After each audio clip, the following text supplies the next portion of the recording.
Дорогие друзья, queridos amigos y amigas, добро пожаловать, bienvenidos еще раз на Repetitor Online, Learnwich, где мы будем учить что-то довольно,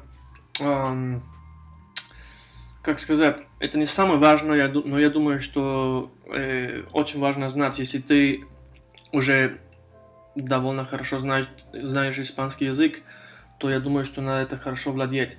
И я встречаю часто людей, которые ошибаются. Неважно, если они русские, не русские, откуда они. Когда они пытаются разговаривать на испанском языке, они всегда делают вот эти ошибки. На испанском языке есть два рода всего лишь. Мужской и женский род. Обычно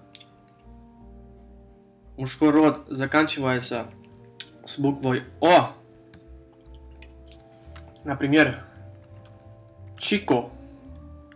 А женский род обычно заканчивается с буквой А. Или, скорее всего, всегда заканчивается с буквой А.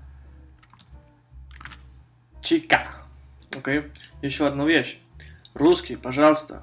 Все мои русские дорогие друзья и подруги.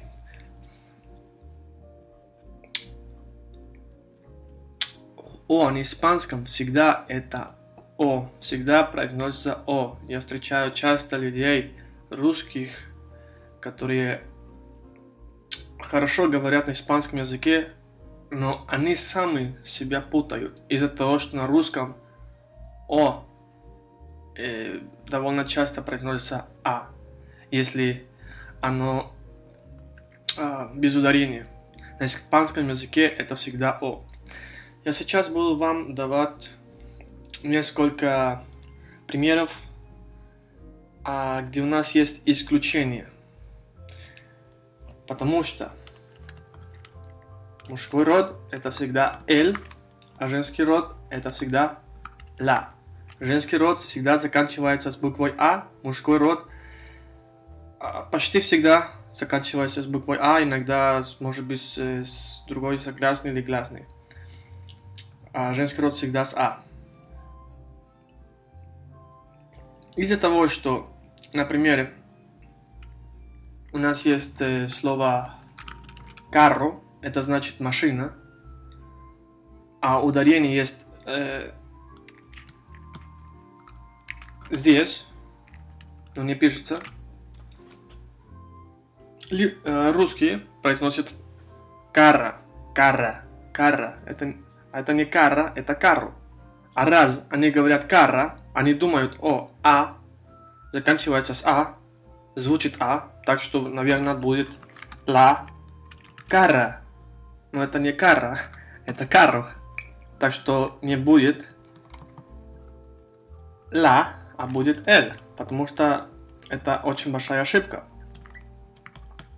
Еще что будет, если вы говорите что-то еще сложнее, например, la bonita carra. Это еще хуже, потому что вы еще добавляете предлагательные, которые вроде не совпадают. И это вот для русских ошибка, которая надо просто от нее избавиться. Это все из-за того, что О произносится О на испанском, а на русском, если без ударения, А. Всегда думайте, всегда это будет О. Дальше.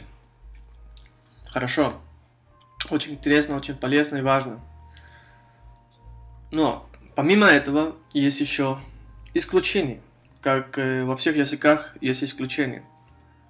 И они есть следующие. Повторяю, это у нас исключение. El sofá. Это не будет la sofá, будет el sofá. Всегда будет el sofá. Диван. El sofá. El hogar. El hogar. Дом. El día. День. El poema. Стихотворение.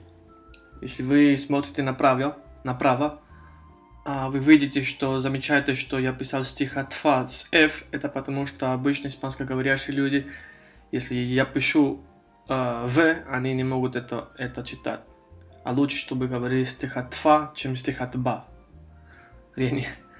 Так, это был мужской род. El poema, el día, el hogar, el sofá. Исключение. Все это правильно.